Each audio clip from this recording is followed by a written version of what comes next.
জমি ছাড়া যদি আপনি যুবসাথী প্রকল্পের 4,000 টাকা পেতে চান দুটো কিস্তিতে 2,000 টাকা করে, তাহলে সেক্ষেত্রে এই 4টি শর্ত আপনাকে মানতেই হবে।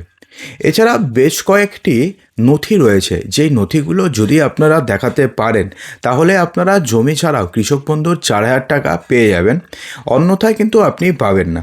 তো সেক্ষেত্রে কোন কোন শর্ত রাখা হয়েছে এবং কী কী নথি দেওয়া চাওয়া হয়েছে সেই সমস্ত কিছু জানতে ভিডিওটি সম্পূর্ণ দেখবেন। তবে ভিডিওটি শুরু করবেন পূর্বে যদি ভিডিওটি ভালো লেগে থাকে তো লাইক করবেন, ভিডিওটিকে শেয়ার করবেন এবং অবশ্যই চ্যানেলটিকে সাবস্ক্রাইব অবশ্যই করবেন। বন্ধুরা, রাজ্য বাজেট 2026-এ কৃষিক্ষেত্রে বড়সড় ঘোষণা করেছিল মুখ্যমন্ত্রী মমতা বন্দ্যোপাধ্যায়। তো সেক্ষেত্রে বলা হয়েছিল যে যেই সমস্ত কৃষকদের জমি রয়েছে তারা তো কৃষক বন্ধুর টাকা পায়, কিন্তু যাদের জমি নেই, যারা অন্যের জমিতে লিজ নিয়ে যারা কৃষিকাজ করে, তারা তো কৃষক বন্ধুর টাকা পায় না। তো তাদের কিভাবে চলবে? তো সেই জন্য তাদের বছরে দুবার 2,000 টাকা করে টোটাল 4,000 টাকা দেওয়ার সিদ্ধান্ত নেওয়া হয়েছে।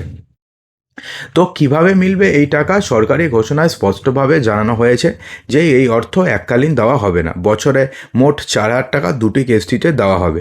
একটি হচ্ছে রবি এবং একটা হচ্ছে খারিফ, দুই মরশুমে সমানভাবে 2,000 টাকা করে সরাসরি উপভোক্তাদের ব্যাংক অ্যাকাউন্টে চলে যাবে।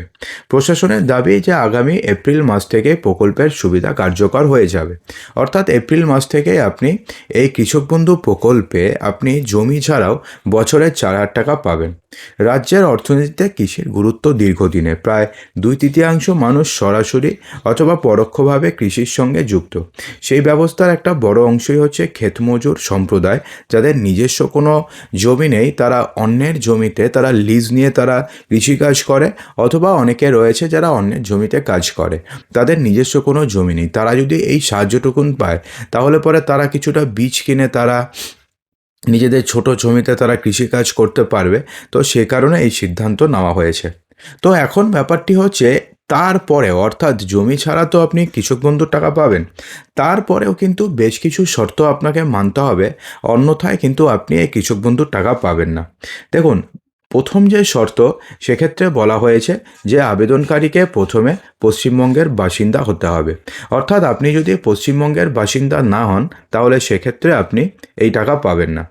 দ্বিতীয়ত বলা হয়েছে যে তার নামে কোনো চাষযোগ্য জমি থাকা চলবে না, অর্থাৎ যিনি এই প্রকল্পের জন্য আবেদন করবেন তার নামে কোনো চাষযোগ্য জমি থাকলে তিনি এই 4,000 টাকা পাবেন না। তৃতীয়তে বলা হয়েছে যে ভাগচাষি হিসেবে নথিভুক্ত থাকলে তিনি এই সুবিধা পাবেন না, অর্থাৎ তিনি যদি ভাগচাষি হিসাবে নথিভুক্ত থাকেন তাহলে এই সুবিধা তিনি পাবেন না। 4 বলা হয়েছে কৃষক বন্ধু নতুন প্রকল্পের অন্তর্ভুক্ত কেউ এই প্রকল্পে আবেদন করতে পারবেন না, অর্থাৎ অলরেডি যিনি কৃষক বন্ধুর টাকা পাচ্ছেন তিনি এই প্রকল্পের জন্য আর টাকা পাবেন না, কারণ অলরেডি তিনি কৃষক বন্ধুর টাকা পাচ্ছেনই, তাদের তো জমি আছে। তো তারা যদি আবার নতুন করে অ্যাপ্লাই করে তারা কিন্তু এই প্রকল্পে টাকা পাবে না। ঠিক আছে, ব্লক স্তরে বিশেষ শিবিরের মাধ্যমে আবেদন গ্রহণ করা হবে। সরকারি কৃষি অধিকর্তার তত্ত্বাবধানে আবেদন নেওয়া, নথি যাচাই এবং অনুমোদনের কাজ চলবে। গোটা প্রক্রিয়ার উপর নজর রাখবেন জেলা স্তরের উপকৃষি অধিকর্তা প্রশাসন। একাধিক ধাপে যাচাইয়ের পরে চূড়ান্ত অনুমোদন দেওয়া হবে। তো এখন ব্যাপারটি হচ্ছে, বেশ কয়েকটি নথি রয়েছে যেই নথি আপনাকে দিতেই হবে যদি আপনি এই 4,000 টাকা পেতে চান। তার জন্য প্রথম যে নথিটির কথা বলা হয়েছে সেটা হচ্ছে আধার কার্ড। আধার কার্ড বাধ্যতামূলক করা হয়েছে। দ্বিতীয়তে বলা হয়েছে ভোটার কার্ড জমা দেওয়া ঐচ্ছিক, অর্থাৎ যদি আপনি ভোটার কার্ড জমা দিতে চান তাহলে আপনি জমা দিতে পারেন, আর যদি জমা দিতে না চান তাহলে নাও দিতে পারেন, অর্থাৎ ভোটার কার্ডটাকে ঐচ্ছিক রাখা হয়েছে। তৃতীয়তে বলা হয়েছে যে আবেদনকারীর নিজস্ব সাধারণ সেভিংস ব্যাংক অ্যাকাউন্ট থাকতে হবে, কেননা যেই ব্যাংক অ্যাকাউন্টে এই 4,000 টাকা ঢুকবে। 4 বলা হয়েছে জনধন অ্যাকাউন্ট গ্রহণযোগ্য নয়, অর্থাৎ যদি আপনাদের জনধন অ্যাকাউন্ট থাকে, অর্থাৎ সেভিংস অ্যাকাউন্ট জনধন অ্যাকাউন্ট অবশ্যই, কিন্তু যদি আপনাদের সেটা জনধন অ্যাকাউন্ট হয় তাহলে সেটা গ্রহণযোগ্য নয়, আপনাকে নর্মাল সাধারণ সেভিংস অ্যাকাউন্ট খুলতে হবে।